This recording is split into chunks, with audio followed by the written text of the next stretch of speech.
pasando en su barrio, también hágalo aquí en el Buenos Días a Todos. Pero tú lo decías bien, estamos con Rodrigo Bustos, el jefe jurídico del Instituto Nacional de Derechos Humanos. Hola. Porque, Rodrigo, este es un tema importante que hay que hablar. Tenemos 46 acciones judiciales por supuestas violaciones de derechos humanos con las que queremos hablar contigo, pero quiero partir por la que pareció más alarmante en el día de ayer, de supuestas violaciones en la estación Baquedano, que finalmente ustedes lo descartaron. Cuéntanos un poquitito, partamos por ahí. Sí, lo primero señalar que ya son 55. Son 55 Son 55 las acciones judiciales que ha presentado el Instituto Nacional de Derechos Humanos por lo antecedente que hemos recabado en terreno, porque estamos en hospitales, en manifestaciones, en comisarías, entonces, y recibimos muchas denuncias más por teléfono, por correo electrónico. Son 55 las acciones judiciales que comprenden 10 amparos y querellas por los homicidios, por tortura, por 8 casos también de violencia sexual. Queremos que nos cuentes, todas esas son las causas, queremos que nos cuentes de esto, de qué pasó finalmente con la estación Baquedano, pero antes tú ya nos decías, no son 46, son 55 denuncias. ¿En qué consisten? Ponga atención a la siguiente nota.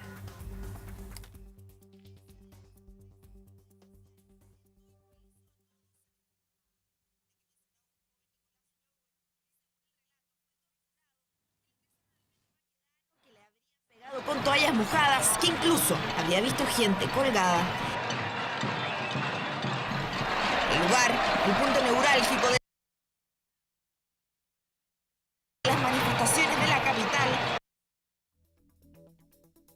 Comisaría que hace más de 5 años está en la estación Baquedano, centro de tortura, la palabra que resonó con... Mira, sí, la nota, la vamos a revisar completa, la nota, Rodrigo, porque es importante también ponerla en el contexto y hay varias cosas que tenemos que conversar hoy día. Lo de Estación Baquedano, también la información que salió ayer en la tarde de Cerro Navia, tengo entendido que fue en la mañana. En el punto de vista personal, ustedes salieron del primer día con sus chaquetas amarillas que estaban recorriendo. Lo primero fue el Plaza Baquedano, ¿no? Desde el primer día de las protestas, nosotros, incluso antes de los estados de excepción, nos quisimos constituir en alguna estación de metro, donde habían hechos de violencia y también ya denuncias de violaciones a los derechos humanos. Fuimos a estaciones de metro, fuimos a manifestaciones en la calle y fuimos también a comisarías. Y después, todos estos días, hemos estado en terreno, tanto en Santiago como en toda la región del país, en unidades policiales, en manifestaciones, en hospitales. Y hemos estado en terreno con turnos de día, de noche. No tenemos equipos tan grandes regiones y han estado completamente desplegados porque entendemos que en un momento como este, que claramente entenderemos todos y todas que es un momento de excepción en nuestro país, el Instituto Nacional de Derechos Humanos tiene que tener un rol importante en la protección de los derechos humanos. Rodrigo, ¿y es efectivo que dentro de los casos también hay niños que han sido violentados? Así es. ¿Son cuántos niños y qué les ha pasado? ¿Se nos puedes contar? Son varios niños y niñas. Por ejemplo, hay varios niños y niñas que han sido víctimas de violencia sexual. Adolescentes que han sido desnudadas y se le obliga a hacer sentadillas.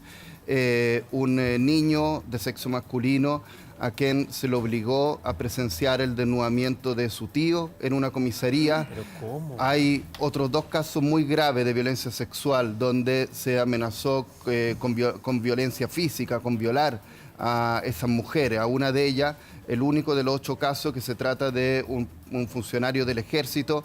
Lo que ocurrió ahí es que una mujer estaba boca al suelo, con la boca hacia la basura, y el funcionario del ejército con su fusil la amenazaba y la tocaba, diciéndole que iba a ingresar su fusil en sus partes íntimas.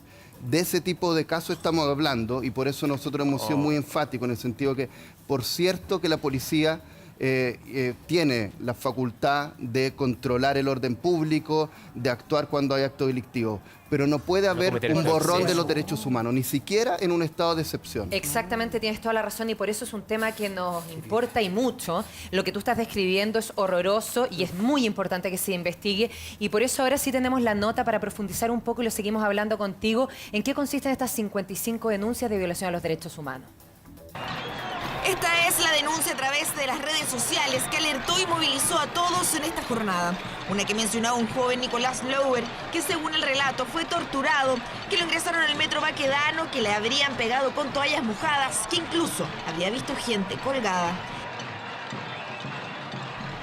El lugar, el punto neurálgico de las manifestaciones de la capital, la comisaría que hace más de 5 años está en la estación Baquedano, centro de tortura, la palabra que resonó con fuerza, la palabra que llevó al Instituto Nacional de Derechos Humanos a trasladarse a ese lugar durante la noche, este miércoles. Recibimos una grave denuncia de lo que estaba ocurriendo en Plaza Baquedano. Concurrimos como INDH a ese lugar.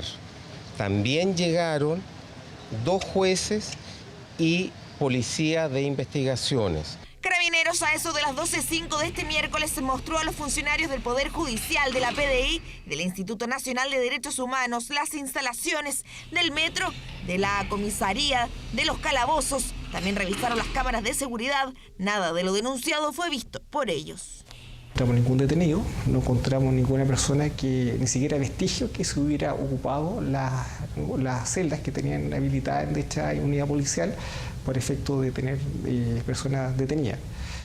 La Moneda fue tajante en su respuesta. Durante la mañana reaccionó y descartó la existencia de un centro de torturas en Baquedano. Los propios jueces que han ido a verificar esto han constatado que no hay tal. Por lo tanto, es importante que no transformemos informaciones que se dan cuenta con posterioridad que no son exactas en hechos irredarguibles. Los antecedentes quedaron en manos de la Fiscalía Oriente, quien continúa con la investigación. Que cuando uno entrevista a una persona tenga una noción física de los lugares que él describe. Por esa razón es que nosotros fuimos primero al lugar, conocemos las instalaciones, las verificamos y a partir de la entrevista iremos cotejando esta declaración con los elementos. El equipo de abogados del denunciante se encuentra analizando una posible acción judicial porque aseguran que existen más antecedentes de lo que en esta jornada fueron dados a conocer. La idea es reunirlos todos y con ellos presentar una querella probablemente por apremios ilegítimos. Bueno, un rol clave cumple en esta situación que está viviendo nuestro país y siempre, pero hoy particularmente el Instituto Nacional de Derechos Humanos. Y te quería preguntar, Rodrigo, porque tomando en cuenta lo que se dice en las redes sociales, quiero que tú nos digas un poco si la realidad es así y qué es lo que está pasando, porque tú dices hay 50 denuncias formales de violación a los derechos humanos que se están investigando, pero ¿qué es lo que pasa con la cantidad de denuncias que hay a través de las redes sociales, en las calles, que mucho se dice, no se está hablando, no, que no están denunciando, no, que es mucho más? ¿Es así? ¿No es así? ¿La gente no lo está denunciando? ¿O qué es lo que está pasando? Que hay tantos mensajes hacia las redes sociales. Sí, sobre eso 2 cosas. Nosotros, como yo ya dije antes, estamos muy desplegados en terreno. Entonces, además de las 55 acciones judiciales, podemos hoy día informar por observación directa de los funcionarios y funcionarias del instituto, no porque alguien se lo dijo, observación directa, que hay 535 personas heridas en centros médicos, 210 personas heridas dentro de esas 535 heridas de bala. Su catastro, el de ustedes. El nuestro, por observación directa. Y por lo tanto, nosotros tampoco estamos con la posibilidad de estar en todos los lugares. Esta es una muestra. Y lo que nosotros queremos dar son los datos de lo que nosotros podemos observar de personas detenidas, que hoy día son 2.500, 2.400 y algo. Una aclaración que para la gente que nos ve, ustedes en el fondo todas estas cifras que dan tienen que ver con personas heridas por agentes del Estado, porque entiendo que el rol de ustedes es ese. Muchas veces se pregunta por qué ustedes no denuncian otro tipo de abuso a los derechos humanos y la verdad es que ustedes tienen un mandato súper claro. Efectivamente, nuestro mandato es ese, por eso las 55 querellas tienen que ver con acciones contra agentes del Estado. Cuando nosotros damos un listado de personas muertas, tiene que ver con casos donde están involucrados agentes del Estado. Por eso nuestro listado en este caso es más bajo que el que ha dado el propio gobierno. Claro. Se trata de 5 personas que han sido víctimas de homicidio a nuestro juicio, que algunas ya han sido formalizadas por la Fiscalía, 4 por disparos de militares y 1 por una golpiza de un funcionario de Carabineros de Chile. Carabineros ya me informó que también empezó una investigación interna. Rodrigo, perdona, porque estamos hablando de estas 55 denuncias que ya están confirmadas, pero también la cifra que nos acabas de entregar, de que funcionarios del instituto fueron testigos de más de 500 casos. ¿Por qué esos 500 casos no se ha hecho una denuncia formal? ¿Por miedo principalmente puede ser? Tiene que ver sobre todo con lo que ustedes señalaban antes. Nosotros queremos ser muy cuidadosos cuando presentamos una acción judicial en recabar todos los antecedentes del caso, no solo el testimonio, certificados médicos, testigos, para justamente que sea una acción judicial rigurosa, seria, pero la situación de violencia va mucho más allá de 55 casos y las violaciones de derechos humanos también, y por eso estos datos van aumentando a cada hora, y así va a seguir siendo. Nosotros recibimos muchas denuncias también por el correo electrónico, que aprovecho de darlo a la ciudadanía. Yo lo anoto acá también. Es denuncias@indh.cl. Y pusieron un portal, entiendo, un sitio web donde es más fácil canalizar la denuncia, ¿no? Sí, o sea, está ese correo fundamentalmente donde recibimos todas las denuncias y tratamos de dar respuesta lo más rápido posible. Y efectivamente, como ustedes señalaban, hay mucho que anda circulando por redes sociales. Sí. Y las redes sociales aquí han cumplido un rol fundamental porque hay casos que sí uno se entera por las redes sociales, casos reales de violencia o de violación a los derechos humanos. Pero también, hay que decirlo, hay muchas noticias falsas y eso hace un daño tremendo, y nosotros tratamos de acreditar de la manera más exhaustiva posible cada una de las denuncias que recibimos. Claro, porque hay un manejo también, el tema de las... No puede estar desmintiendo cada rato. Yo he visto las noticias que de repente dicen, mire este video, después, no, efectivamente es falso. Además que el desmentido la gente no lo cree. No, el desmentido da lo como mismo que el después desmentido, no porque la gente sirve. dice que uno está mintiendo cuando lo desmiente. Te Entonces, quiero preguntar, he visto varias entrevistas a ustedes que con el tema de la chaqueta amarilla, perdóname si no me acuerdo de los nombres de los que han podido entrevistar, pero también los noto en lo personal. Hay algo que ustedes han dado muy contenido, ha sido unos días muy complicados por ustedes. Sí, por supuesto. En lo personal, los equipos del instituto han estado con turnos de día algunos y otros trabajando de noche, pero con turnos muy largos. Hay un compromiso de los funcionarios y las funcionarias que va más allá de su contrato, digamos, que tiene que ver con un compromiso y una convicción de que hay un mandato de protección de los derechos humanos. Imagínense, hablamos de 210 personas heridas de bala en los hospitales y los funcionarios y funcionarias la han entrevistado directamente, han recibido su dolor. Hay una afectación, por cierto, y con el paso de los días eso va aumentando, pero los funcionarios y funcionarias de todo el país del INH siguen comprometidos y van a seguir día a día trabajando para cumplir con su mandato de protección. Sí, a mí me parece que es como grave, por no decir que es muy, muy grave, que haya 235 personas, recuerdo lo que tú dijiste, Rodrigo, heridas de bala. 210. 210, ya, voy a corregir. 210 heridas de bala. Perdón, esas 210 heridas de bala, como ustedes son en el IDNH, y en el INDH, ¿sí? Son de agentes del Estado. O sea, agentes del Estado, carabineros o militares dispararon y esas 210 personas recibieron balas de ellos. Eso es lo que nos reporta la gran mayoría de esas personas. Ya. Estamos, como le repito, tratando de examinar a fondo esas denuncias. 210 personas heridas de balas o de perdigones. Hay muchas de esas personas, y eso quiero dejarlo claro, han recibido perdigones en sus ojos y están perdiendo la vista. Estamos hablando de más de 10 casos donde están perdiendo la vista porque han recibido perdigones en sus ojos. Entonces ahí uno, perdona que te interrumpa, pero ahí entonces uno dice, a ver, ¿qué cabe acá? Porque en el fondo dice, el Estado que está para resguardarnos, ¿cierto? El Estado está para resguardarnos a todos nosotros, ese es el deber del Estado. Hay 210 personas heridas de bala por el propio Estado, con sus agentes, con militares que tienen así un fusil y con carabineros que disparan perdigones. Entonces tú dices, a ver, aquí el mundo está al revés, digamos. Ellos son los llamados a protegernos y hay 210 personas que tienen heridas de bala. Ahora, alguien podría decir, oye, pero es que ellos atacaron, etcétera. Y ahí, claro, si uno se puede cuestionar, ya, pero espérate un poco, pues si estaban robando, bueno, puede ser. Pero hay un tema como que va un poquito más allá. Yo escuché a Sergio Mico, que es tu director, y escuché también a Benito Baranda, los dos dijeron que los militares no estaban preparados para esto. Y incluso Sergio Mico dijo algo más allá que encontré muy interesante. Dijo, los carabineros están preparados porque toda la vida han estado preparados. Tienen escudo, tienen luma, tienen el gas lacrimógeno, y eso sirve para disuadir cuando hay este tipo de problemas. Pero los militares no tienen eso, e incluso ellos se exponen, porque tienen así un pistolón, así un rifle. ¿Qué van a hacer cuando alguien los ataca? Meterle un balazo es homicidio. Salir corriendo. Hemos visto videos que salen corriendo cuando los atacan porque no tienen nada que hacer. Entonces, ¿qué están haciendo los militares en la calle cuando no pueden actuar como actúa Pero en esos Carabineros. abusos hay militares y carabineros. Sí, por eso. ¿O no? O sea, los disparos de balines o de perdigones Sí. son de carabineros. Rodrigo. Y eso es más cuestionable. ¿o Me no? refiero a que no es necesariamente un problema No. de preparación, Daniel. No, Puede no, ser si un es un problema de problema preparación, yo estoy haciendo la diferencia.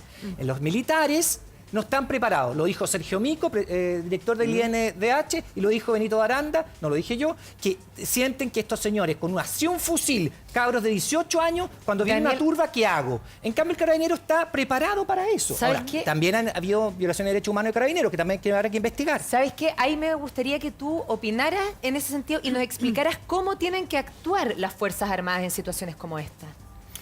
Sí, me parece muy interesante lo que ustedes plantean, porque de acuerdo a la Constitución y a la ley, quien tiene que resguardar el orden público, hacer un control del orden público, es Carabineros de Chile. Sí. ¿Ya? Y de hecho, en los últimos años nosotros hemos colaborado mucho con Carabineros para que actualice sus protocolos de acuerdo a las obligaciones del Estado en materia de derechos humanos. Y han habido importante avance en esos protocolos. No obstante lo cual, como ustedes también decían, hay también violaciones de derechos humanos de Carabineros y ha ocurrido estos días.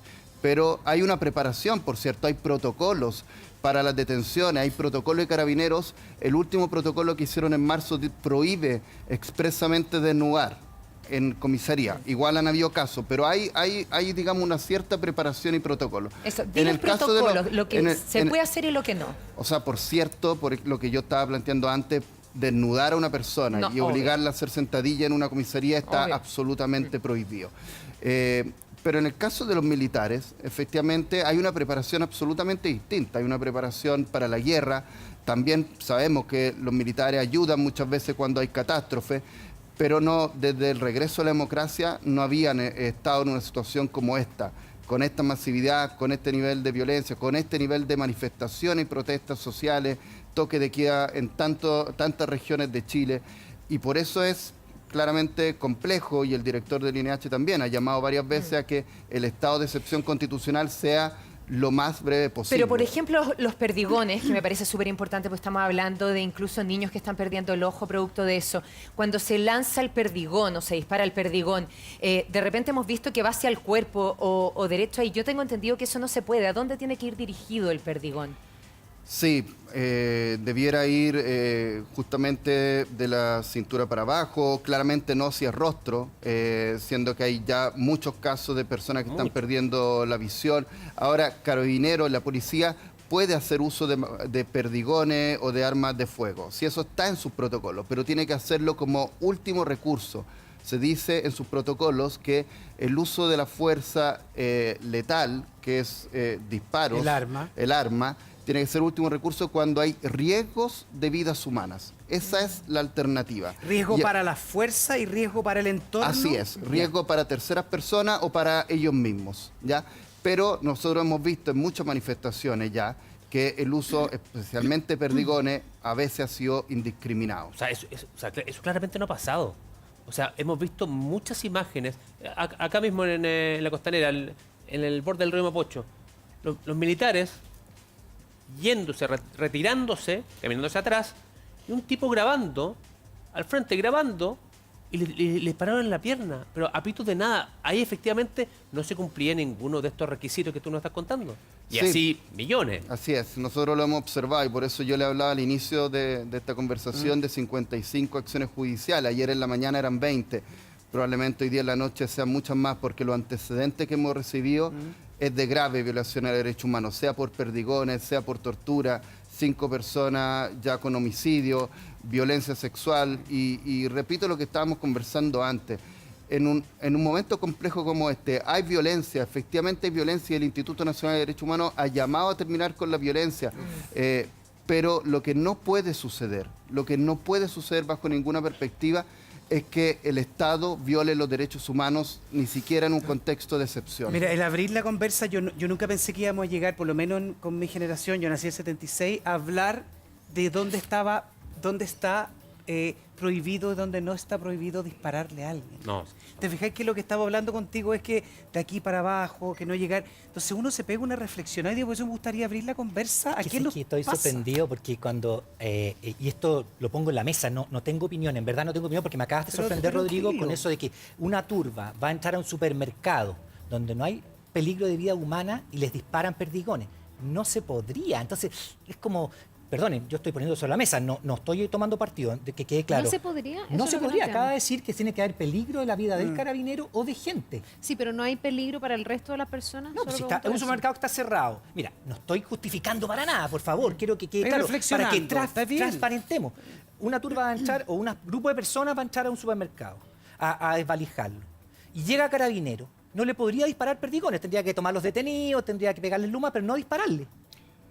Eso es lo que entendí yo, perdona. Sí, yo insisto en que la policía tiene no solo Protocolo. puede, sino que debe actuar cuando hay delito y hay actos de violencia grave. Desorden público, claro. Por supuesto, puede actuar y tiene que hacerlo. Lo que no puede hacer es actuar de manera desproporcionada a la violencia con la que se encuentra. Y por eso es importante la pregunta. Hay casos de delito que se cometen, hay muchos casos de manifestantes, como los que hablaban también recién, que han recibido perdigones solamente por estar manifestándose. Pero las personas que eventualmente puedan cometer delitos tampoco puede llegar y disparársele a Pero quemarropa. si esas personas tienen armas, por ejemplo, porque también aquí hay que pensar en que para carabineros no es tan fácil cuando viene una turba y cuando tenemos saqueos como permanentes o reiterados. Y discernir en ese momento. Controlar y discernir. O sea, también quisiera, Sí, para sí. poner el contrapunto, pensar también en el rol de carabineros, que me imagino que es difícil. o sea, Es un rol complejo, no solo en este momento, sino que siempre nosotros observamos manifestaciones y no es fácil, sin duda. Y yo les decía, nosotros tratamos de colaborar lo más posible con Carabineros, no solo haciendo Ellos tienen como su unidad de derechos protocolos, humanos y todo, hacemos trabajan mucho trabajo en en conjunto. apoyar Claro. en clases en derechos humanos, Claro. en revisar su metodología de Claro. enseñanza. Ellos conocen el marco. Sí, conocen el marco y han avanzado mucho en los últimos años, pero a veces hay una distancia todavía entre la enseñanza, los protocolos y lo que ocurre en la práctica, porque es un contexto difícil, sí, eso lo comparto, pero la comunidad le entrega a los agentes del Estado la posibilidad del monopolio de la fuerza. Y en ese sentido es una labor compleja, efectivamente, pero tiene que por lo mismo ser hecha con la mayor responsabilidad. Te puedo hacer una pregunta, más allá de que cada uno de los casos se tenga que aclarar, las narraciones que nos ha hecho obviamente son impresentables y no tienen justificación si es que son de la manera que las víctimas relatan. Si tú crees que aquí hay como una intención generalizada del abuso o una cultura todavía dentro de las policías de abusar, o estos han sido casos aislados dentro de la institución. Y te lo pregunto particularmente por lo que vimos ayer en lo de Baquedano, porque cuando yo leí esa noticia, como de que existía en Baquedano un centro de tortura, a mí me evoca a una época muy negra de Chile donde institucionalmente se permitían estas prácticas. O sea, si tú tuvieras instalado un centro de tortura es algo institucional, o son gente que se desvía como en toda institución. No sé si me explico con la pregunta. Para darle la dimensión justa, ¿me explico? Con la injusticia que significa para cada víctima, ya aislé ese tema. Pero en términos institucionales, hoy día Carabineros está por violar derechos humanos, o tú ves que ellos resguardan el no hacerlo y hay gente que se sale de ese marco. Sí, yo te diría que no podemos hablar de casos aislados, ni en este ¿Tú ves una práctica todavía institucional? ni en este contexto, ni en otro contexto normal, no de estado de excepción, no son casos aislados. Hay muchos casos de violación de derechos humanos.